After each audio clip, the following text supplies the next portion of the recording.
Badakigu zer diren alosexualitatea eta asexualitatea. Gaur, alosexualitatearen munduan murgilduko gara.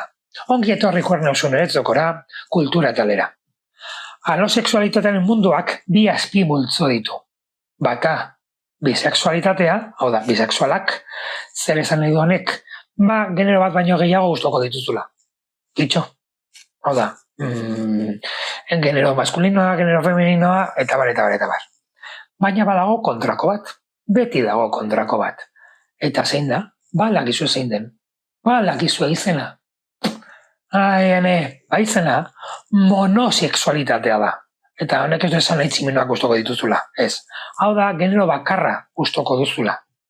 Eta multzonetan, heterosexualak eta homosexualak sartzen dira. Bilak, Ez bakarrik heterosexualak. Eta heterosexualari, zu, heterosexuala, monosexuala, eta alosexuala zara. Hiruak. Hiru bat ordainduta. Ere ondo.